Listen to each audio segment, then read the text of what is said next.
Our world is obsessed with getting rich, getting noticed, getting ahead, getting into college. But what if it's less about getting and more about giving? A lot of times we give to show that we care. We pick out the perfect present for someone. We donate to causes that we're passionate about. See, giving doesn't always have to feel like losing. There's a real joy in caring for others.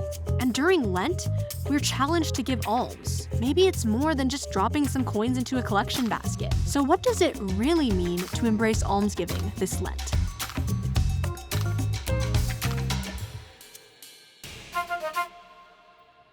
When you think of almsgiving, what's the first thing that comes to mind? Sharing the goods that you have.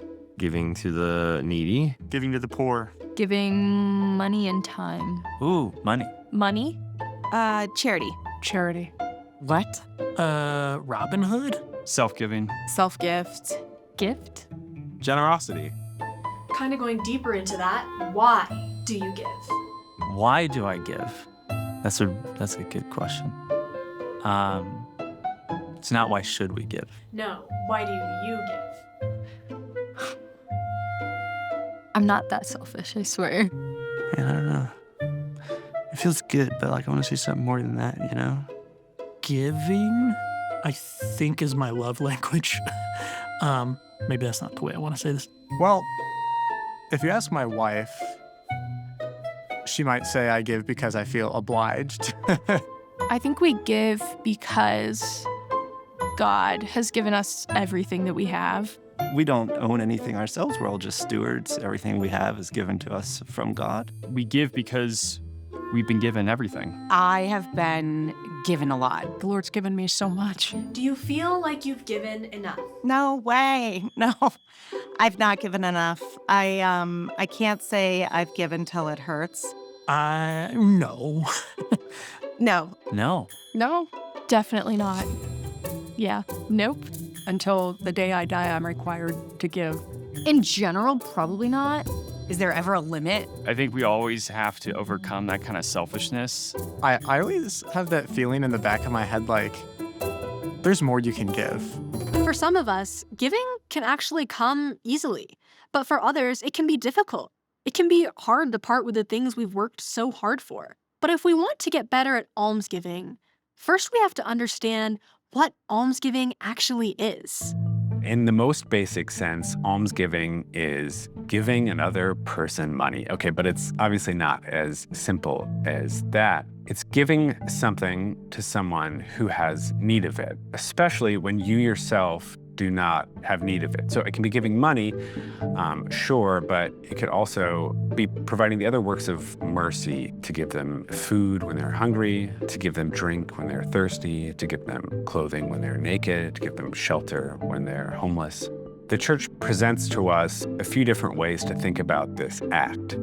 So let's work through those quickly. Almsgiving is a penitential act because it helps us be purified of our sinful inclinations. And so when we give away our money, which can be a very painful thing to do, we realize, oh, we are really attached to the creation, and maybe sometimes more attached to the creation than we are to God. Almsgiving is an act of justice. When you see someone who needs something, you have mercy on that person and take that thing that's yours and make it his. What happens when you do that is that justice results. Each has what he ought to have. Finally, then, almsgiving is this act of sacrifice that we make to God. We hear about this act of sacrifice in a really beautiful passage in Tobit. So you'll be laying up good treasure for yourself against the day of necessity.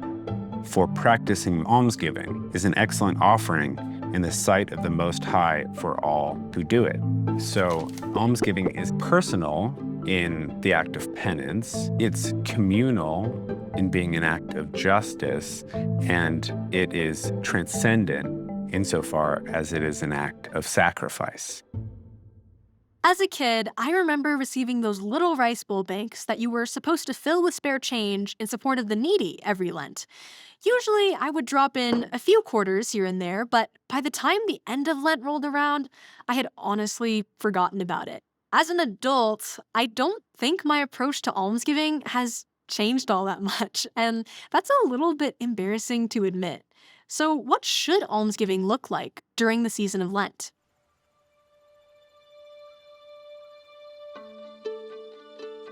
Almsgiving is just showing mercy to somebody in need, that it's responding to the practical need of one of our brothers and sisters that's in front of us by giving out of what God has already given to us. Jesus speaks about, being mindful of our neighbor's needs as one of the core tenets of the faith.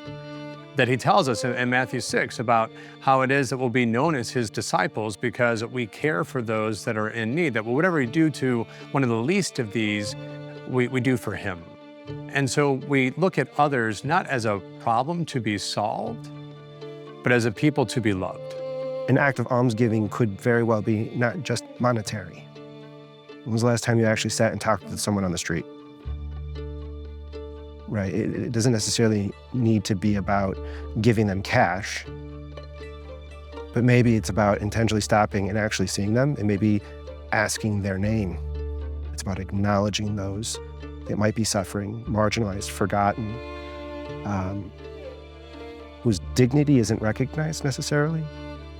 And for you to make that connection, that human connection, to acknowledge their dignity, particularly their dignity as a son and daughter of God. Remember one time I was sitting at a stoplight and there was a man that I had been passing by for years standing on that corner with his sign. Great smile on his face, missing half of his teeth, but he's such a joyful soul. And he'd always stop and wave at me because he saw the Roman collar. And so one day I rolled down the window and I said, "I'm going over there for a sandwich. What would you like?" He told me, "Oh yeah, I want a BLT." He told me exactly the way that he likes it. So I went, grabbed him the sandwich, and I bought myself a sandwich. And rather than showing up and just handing it to him out the window, I parked the car and I asked if I could sit with him and have lunch. And it was such a wonderful encounter. It was a good reminder for me that almsgiving is not just handing something to somebody and walking away, but it can be about that personal encounter. The Lord longs for us to build community and show love face to face. When you give your time, you've given something more precious than money. You've given yourself. And so during Lent, part of the almsgiving is giving your time to those in need. Pour yourself out when there's not a whole lot left. I think mothers and fathers do that all the time. I think they're the best almsgiver when there's children. They keep giving when they almost don't have it anymore. But isn't that Christ on the Passion?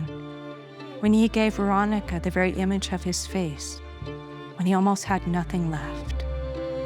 What an almsgiving. When we give alms, we do two things.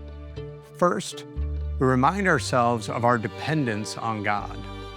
It's very easy sometimes for us to become reliant on ourselves or to rest actually in our own worldly comforts, our financial successes. And so to give alms makes us go back and to give back to God, to remind ourselves that we need to rely on his providential care. But then once we have received alms from God, we're called to be able to love our neighbor as God has loved us. And so we have to first be good receivers before we can be good givers. St. Paul speaks about this in his letter to the Corinthians when he says that we are stewards of God's many graces that he's given to us. We're stewards of the mercy and the alms that God has first given to us. And so we can give those back to God in a way. Almsgiving isn't just for those with a little bit of extra cash. We're all called to give of ourselves out of love of God and love of neighbor. So no matter if you're a college student or a mom or dad with a family or retired, all of us are called to give. Remember, Jesus didn't say if we give alms, but rather when we give alms. So how can we become better givers?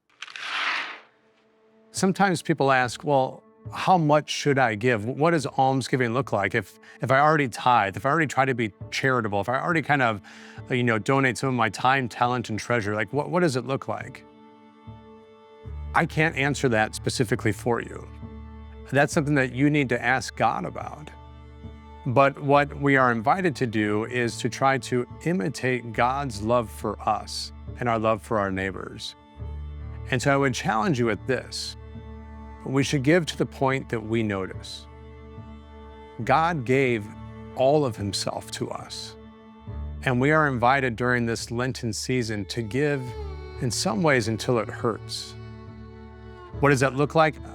It's more about the intent than the amount. The widow's mite was pleasing to the Lord. Even though monetarily it wasn't a great amount, it was something very significant to her, and because she gave it, and she gave it quietly and secretly, it was pleasing to God. That's the other thing about giving alms, is that Jesus tells us we should do it in secret. We shouldn't do it to win praise or adulations from others, because really then we're seeking a selfish gain. That we give alms strictly out of unconditional love. That we give to others because we have first received. And so a challenge that I would give to all of us during this Lenten season is twofold. First, be mindful of the many good things that God has given to you. Are you resting in comfort of God's providence, or are you resting in the comfort of the things of this world that you've surrounded yourself with? Step 2. Look for something very practical, something very simple, and I would say in some ways something hidden that you can do. And then I challenge you to do this. To do it to the extent that you feel it. Because God doesn't want us, again, just to be checking the boxes or to do something that's necessarily easy, or that we think, well, that's good enough for Jesus and I've fulfilled my obligation and so now I can just kind of go on with my life. Jesus is trying to change your heart so that you can love in the same way that he loves. When we talk about fasting, when we talk about prayer, when we talk about almsgiving, these aren't things that we're doing as ends in of themselves. We're doing them because they're supposed to help us have a heart for God and a heart like God. And so I ask you to try to be generous like God's generous, to be practical in the way that he might be asking you to reach out and to show that love to others in a way that can impact their lives, show them God's love, and draws you closer to the heart of Christ.